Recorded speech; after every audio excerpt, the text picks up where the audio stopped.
The title of the next presentation will be Correlation of Slurry, Reactor, Fischer-Tropsch Yield Data. The authors are Joseph M. Fox and Samuel S. Kemp from Fischer-Tropsch. Please.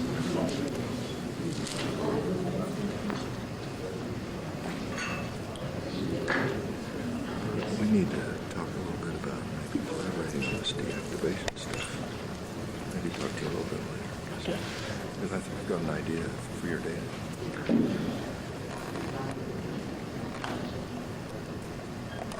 Thank you, Dr. Schultz. I appreciate the opportunity to come here and speak to you.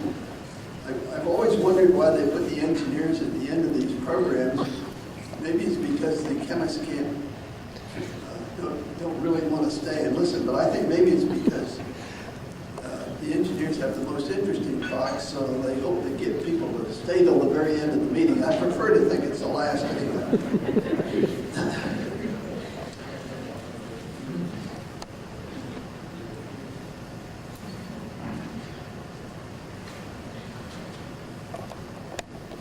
Well, as we said, the title of the talk is The Correlation of Slurry Reactor Fischer-Tropsch Yield Data. And this was done as part of an overall baseline study, which has been referred to several times this morning already, that Bechtel is doing for the Department of Energy, Pittsburgh Energy Technology Center, in which we are designing an advanced Fischer-Tropsch slurry reactor plan, looking at several alternatives, but the main baseline design is straight Fischer-Tropsch and upgrading the product. I'm a consultant to Bechtel on this, and Sam Tam is the project manager. Our data source was Mobil's pilot plant operations for the Department of Energy. They were carried out in the 1980s. I think their two reports came out in 83 and 85. And I won't try to go into all the background information here because they're available in these reports.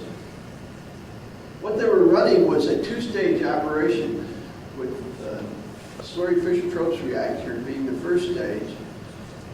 And you've heard about slurry reactors. The heavy portion of the product remains in the reactor in the liquid phase, and then has to be drawn off, catalyst removed and returned to the reactor, or perhaps some people have devices where you can just draw the liquid off the slurry.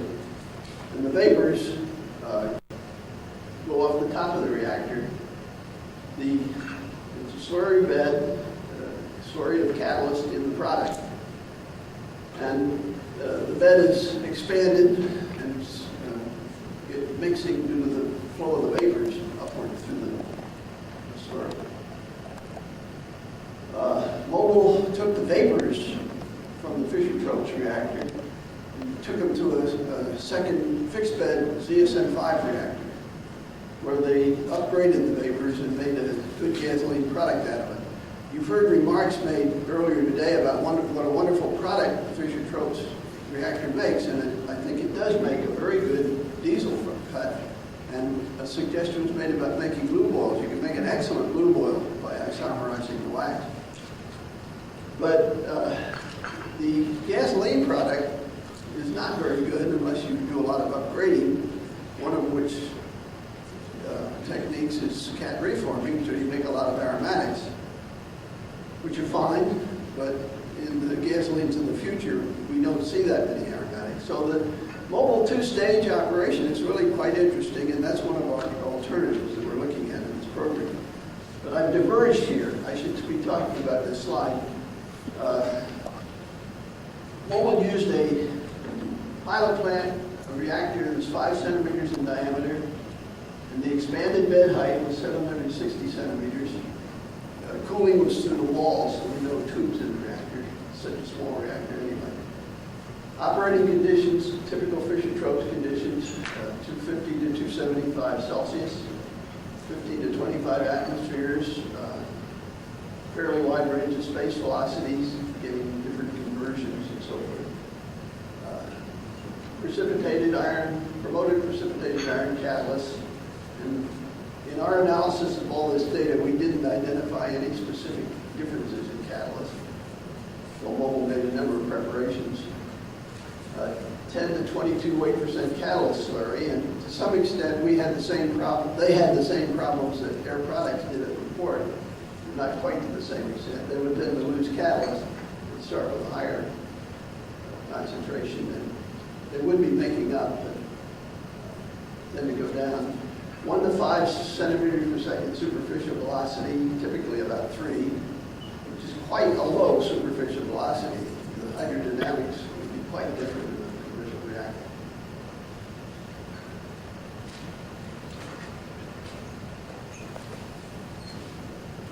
The objective of this study was to develop a model for process simulation.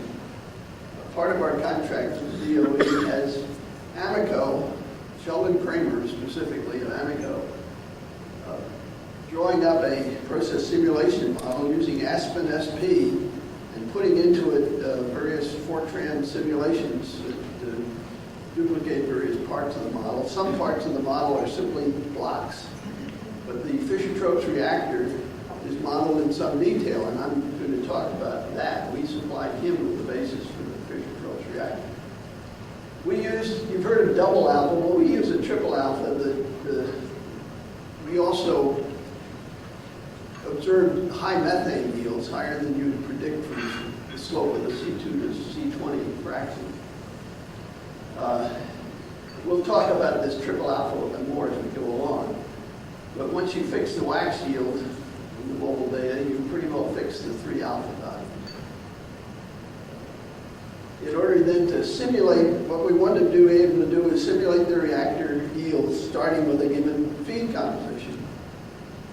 I might mention that typically mobile's hydrogen CO ratio is 0.6 to 0.7. As I think most of the studies here have been looking at gas from coal gasification. So we've got this that gives us our hydrocarbon carbon number distribution. We need fraction of olefins versus carbon number, some accounting of oxygenates, and to simplify matters, we simply took the oxygenates that Mobile observed in their pilot plant recovery system. The oxygenates in their vapor, their liquid, and their water stream.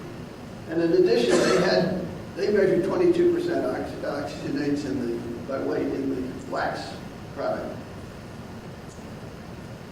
We take a water gas shift approach to equilibrium to define how much CO2 versus water byproduct you make.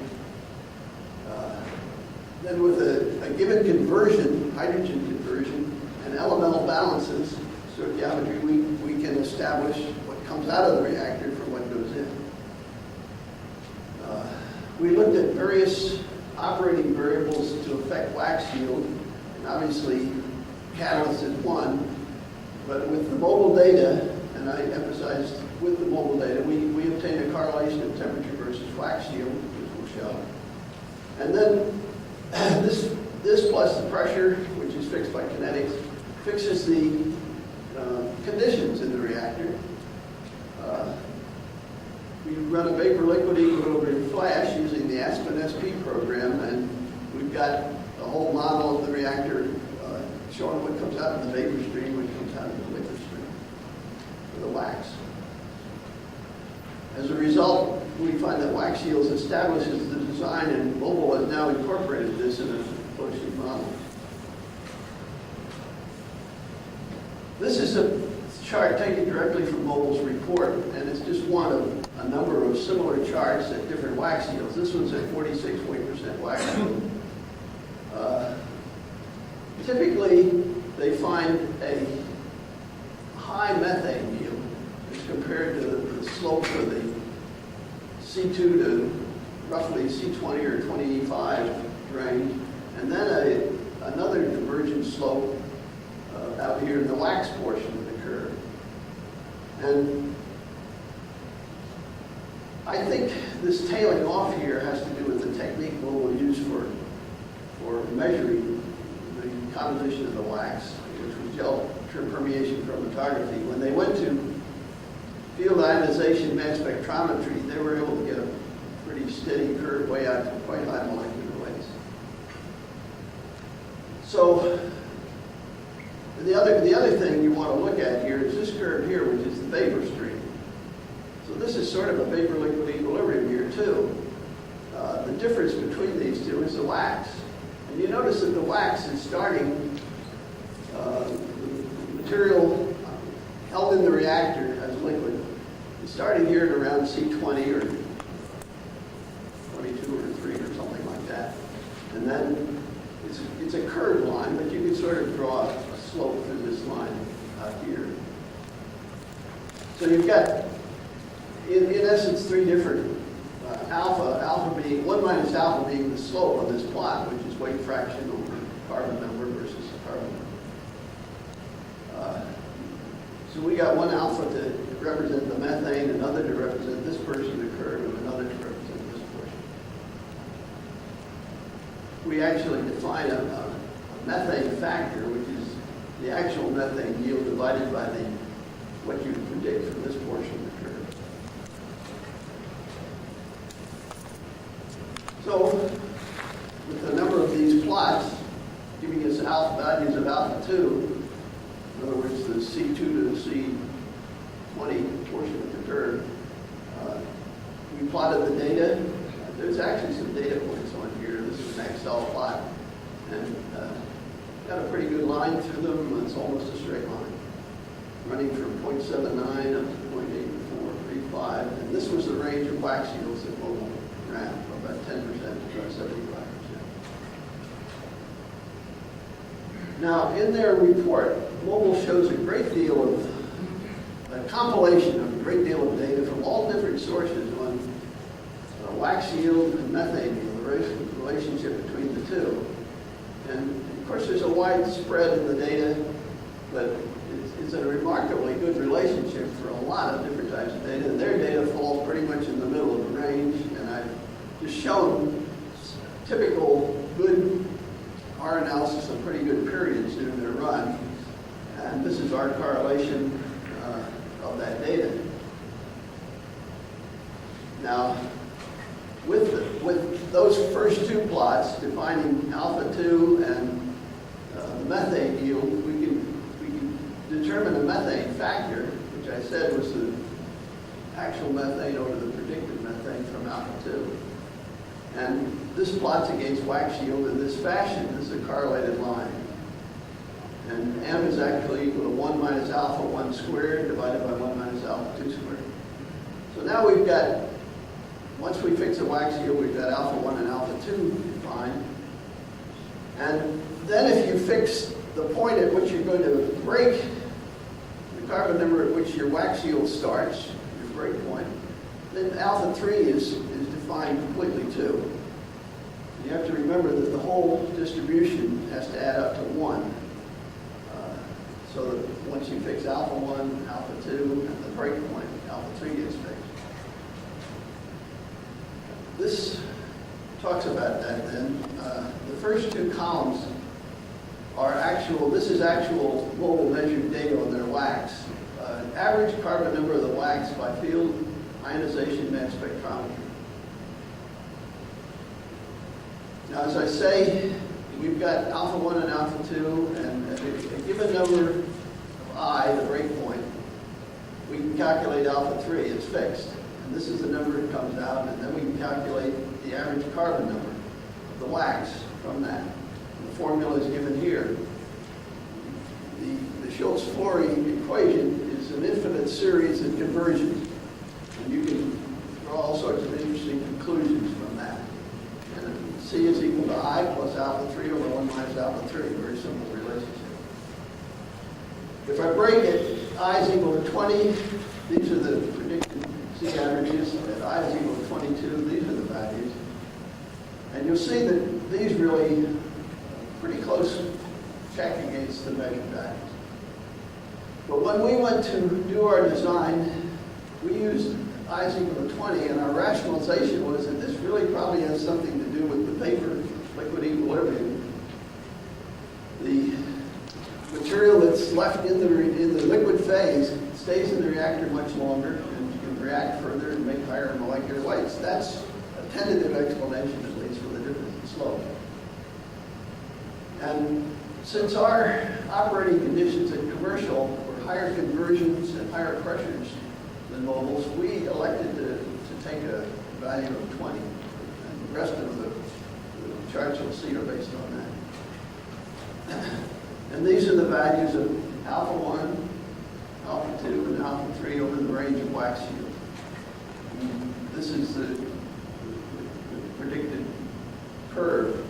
At low wax yield, you come down like this, and at high wax yield, you come much flatter across here. One has a very high molecular weights.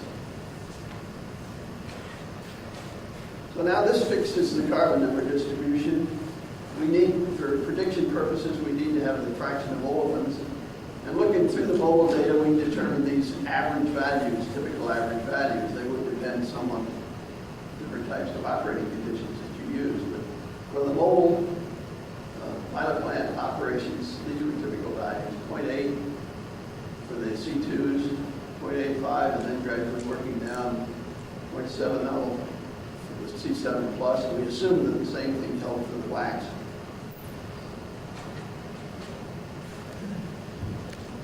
The oxygenates, as I said in one of the first slides, we just use what mobile obtained in their vapor, in their water, and their liquid, hydrocarbon liquid from the pilot plant recovery system.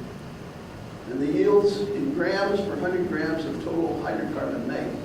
0.39 in the vapor, 1 to 2 in the water, and the next correlation will be applied to this, and 2 to 10 in the hydrocarbon liquid. And based on a number of analyses that they provide, we calculated average carbon, hydrogen, and oxygen numbers.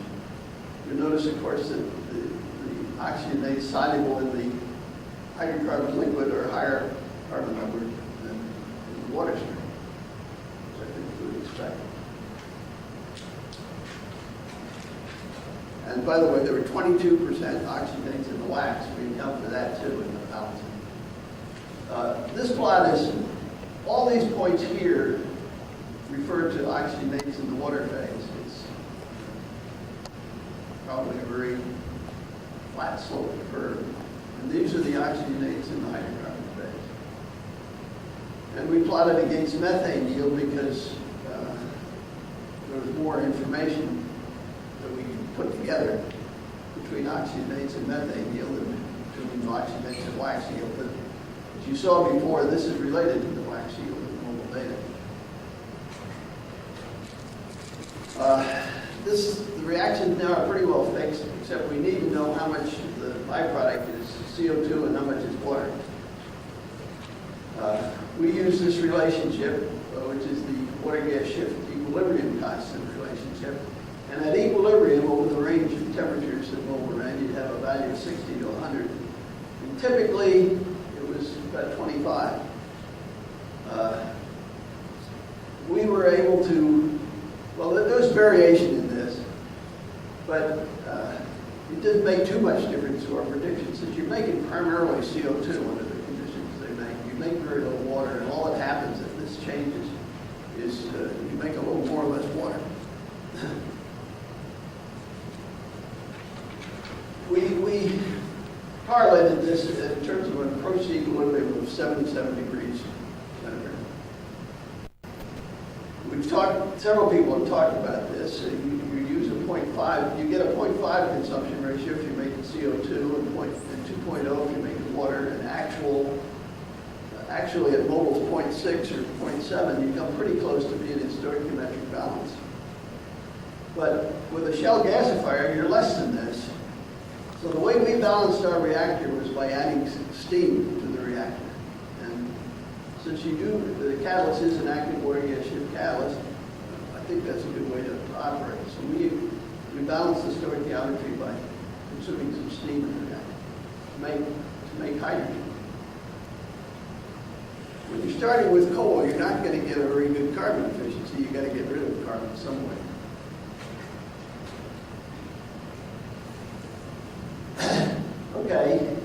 need to have the temperature and pressure, we found essentially no correlation with pressure, but there was a correlation with temperature. There's a couple of points down here, and then these data here, and our best line to it was this line.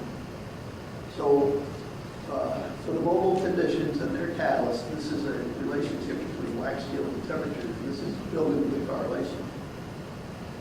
So we can set a wax yield, define what temperature the reactor runs at, and then now we've got pressure is really set by kinetic considerations, but you do have temperature and pressure fixed, and you can run your vapor-liquid equilibrium, which we did using the Aspen SP program, which uses in turn the Payne-Robinson modified for the presence of water.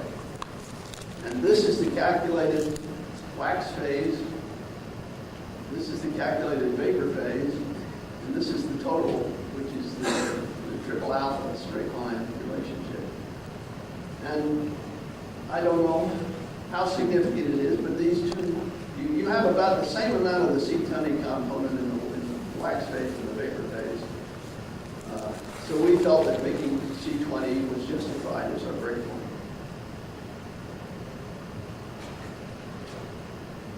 So in conclusion, we've got a model. We use triple alpha, represents the data well, we think. Wax yield defines the whole design. This is not a conclusion, it's more an assumption that the wax breakpoint depends on vapor-liquid equilibrium. And if we do assume that, a break at C20 seems to be a pretty good one for our design conditions. We have a process design simulator available to investigate operating variables. Wax yield over the range that we talked about, hydrogen CO ratio over a somewhat more narrow range, certainly conversion per pass, we can look at that. We do perform reactor sizing according to the formulas that we gave in an earlier paper at a Fischer-Tropsch symposium in Orlando. Certainly this is specific to the mobile data, and certainly the effects of reactor size and hydrodynamics should be studied further. That's my paper. Thank you very much.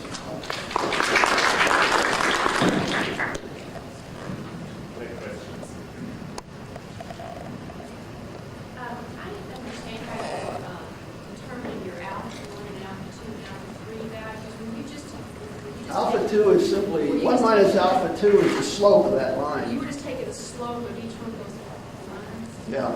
You're just taking like the slope was give you alpha 1, the next slope is give you alpha 2. Is that something? That's in essence it, yeah. The slope from methane to C2 is alpha 1.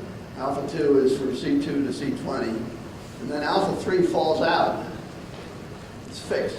You can't calculate anything different. In order to get everything to add up to 1, alpha 3 becomes fixed at a given wax yield.